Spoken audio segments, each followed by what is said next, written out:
page turners, and welcome back to the channel. I'm Matthew, the man with a hat who reads. And it's been a little while, hasn't it? So, a little background here. Last week, after I uploaded my most recent video, the November TBR video, like the day after I uploaded that video, I got a terrible cold and flu bug that came through. Knocked me just about flat. It threw off my reading because, you know, it just does. Or at least it does for me anyway. Had no voice for a while in there, or it sounded really awful. So it still is a little off, but it's gotten a lot better. So I figured I'd go ahead and try to film this. I also still have a lingering cough that I'm going to try to refrain from because nobody wants to see me just like coughing on video, I'm sure. But I want to get this video done before we get too far into November. This is, of course, the October wrap-up video. So let's not waste any time. Let's dive into it and talk about everything I read in October for October of Horror. We read 12 books this past month, which was up 1 from last year in October when we read 11, bringing the year total to 115 for the year so far, up 4 from last year at the same point when we had 111. I'm still looking like I'm going to hit that 140 book goal, at least as of right now. We'll see what happens after November. Like I said, November's kind of had a rough start with stuff, but I am making progress. Let's start with the books I didn't get to. There was only one book I didn't get to at all, and that was Scott Thomas's Kill Creek. I really wanted to read this, but I had a bunch of other ones I wanted to get out of the way first, and I just ran out of time and never got it even picked up. So it's going to go back into the stacks, and I'll get to it at some point. And then the other one was Tim Wagner's Dream Stalkers. This was a reread, the second of his Shadow Watch novels. Kind of was doing it for Occult Detective October. And I didn't get it quite finished in time. But I have finished it since then. It was the first book I finished in November. But I didn't quite make that one in October. So now let's talk about the 12 books I actually did get read. Starting with some library books. A Face in the Crowd, The Longest December is by Stephen King and Richard Chismar, respectively. It was kind of an interesting book as it's both very short story novella type things that you read it one way and then you flip it upside down and you read it the other way. Really strange layout. I guess it was a big thing at one point in the past. As far as the stories go, they were both pretty good. I think I gave the collection 4 stars. Both stories kind of build the creepiness factor. They're not really scary, but they are kind of creepy and unsettling.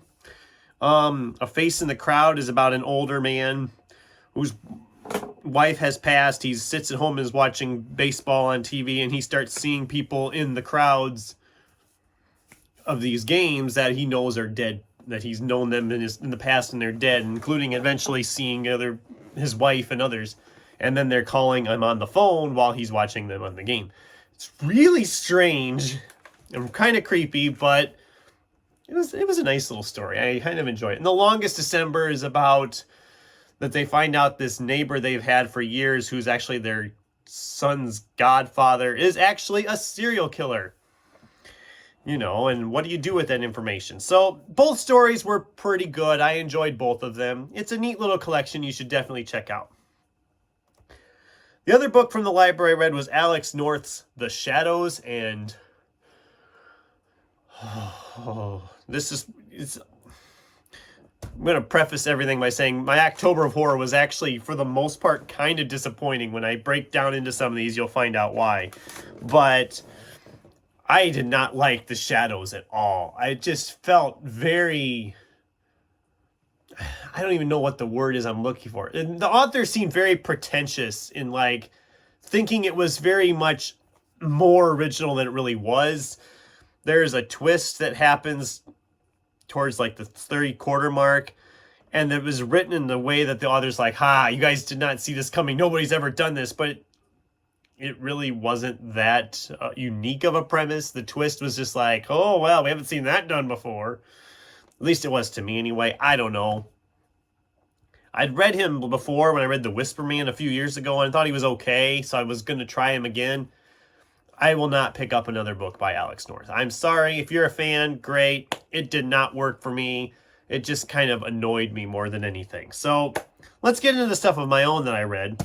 Starting with the first book I read overall, because it was actually, like I said, it was the second. Tim Wagner's Night Terrors, the first of the Shadow Watch novels. I really enjoyed this series when I read it the first time, so this reread was great. This book was still just as much fun as I remember. I once again gave it a 5-star. I love this book so much.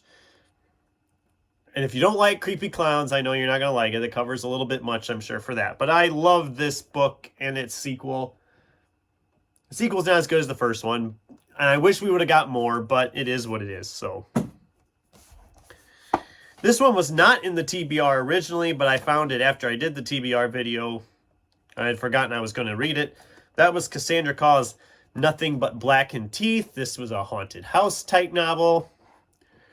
Very dark, very creepy, and very fast to read. It's not very long. I think I read this in like a day. And really loved the style of it. I loved it really threw off some dark imagery. And this cover is freaking terrifying. But definitely check this one out if you haven't. I'm going to be definitely trying to pick up more of Cassandra Caw's stuff because I really, really enjoyed this a lot. A lot more than I expected to. Then there was Josh Mallerman's Inspection. I did a review for this book, so I won't go into a lot of detail here. Josh Mallerman is kind of an author that I respect him, but I don't always love what he writes. I really enjoyed this one. This is probably my favorite by him so far. I still haven't decided if I'm going to hang on to it or not. I did enjoy it. I gave it 4 stars, but it's still not my favorite author. Everybody has an author like that, right? They have like a love-hate thing. They love the author, but they're not sure if they really are going to keep his stuff, his or her stuff, I'm not the only one that's like that, am I? I'm not crazy, am I? Then there was Stephen King's Kujo. Heard a lot of different good things about Kujo through the years, and I was always worried about it because, killer dog, and I like dogs.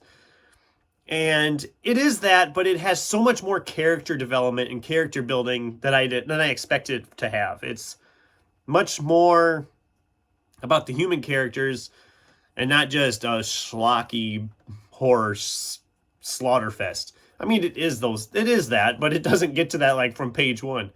I mean, I was a good third of the way in before Kujo finally takes his first victim. So I was impressed with that it went that long without that. Would I reread it? I don't know. I'm not sure. I don't think I will. It wasn't my favorite. It was in my top 10 Stephen King if you watched that video, but it was sad. It is a sad book, but not for the reason I expected it to be sad. I don't take with that information what you will. I don't know. Then I was doing my reread of Guillermo del Toro and Chuck Hogan's The Strain trilogy, with, of course, book 1, The Strain. It's been 12 years since I read this trilogy, and I'm going to just talk about all 3 of them at once, because it'll work better that way. Because I did get all 3 of them read. So The Strain, The Fall, and The Night Eternal. Now, like I said, it's been 3 years. 3? God, I can't talk today. I shouldn't have done this video yet. Anyway, 12 years since I read these books, and I'd been excited for it all year, finally diving back into this series about a vampire apocalypse and just how vampirism is almost like a disease in this series. It's spread, and the whole world just kind of crumbles around it. I loved this series when I read it 12 years ago, and I still liked it a lot now. I didn't hate it. Well, the 3rd book is still the lesser of the 3, I think. It seems like it loses its way midway, that 3rd book. I don't know. But I do like this trilogy. However, I'm looking at it from a standpoint of my collection being as huge as it is, and what do I do with all these books? And it took me 12 years to read these again. Chances are it's going to be at least that, if not longer, before I pick these up ever again. Because as I was reading them, I thought, yeah, I'm not going to read these again anytime soon. I mean, reading them again now was fun, but I'm not going to pick these up again for quite a while. And in 12 years' time, I'll be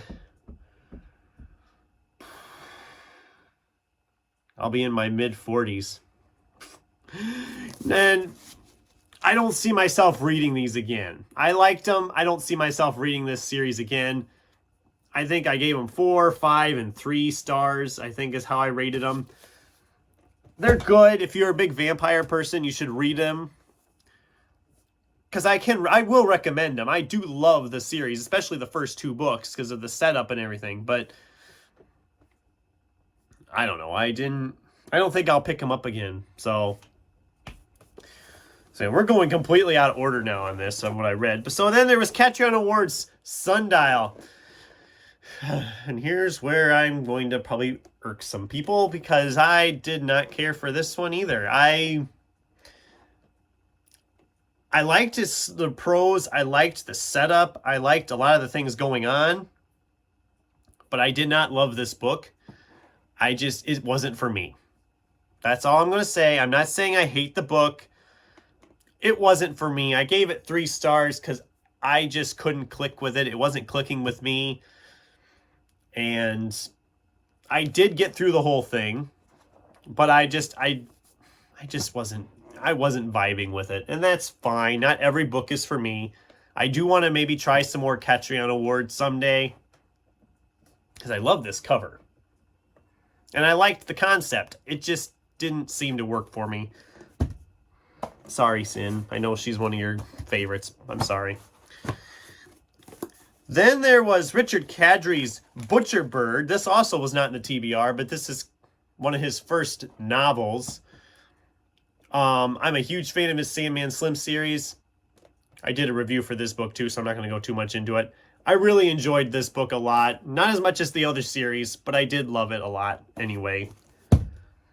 And then the last book I finished in the month was John Lindquist's Handling the Undead. And this one also let me down. I first read John Lindquist when I read Let the Right One In, which was a vampire novel. That's been quite a few years ago now since I read that. I loved it. It was so good. I loved how he grounded the vampires. He grounded in with these human characters. You cared about everybody. I read another book by him. I think it was Little Star it was called. And I thought it was okay. I didn't love it, but I didn't hate it. This book I actually didn't like. This is him writing zombies, and it's not really that... It's not scary by any means, other than the fact that a bunch of people who have recently died are all of a sudden walking around again.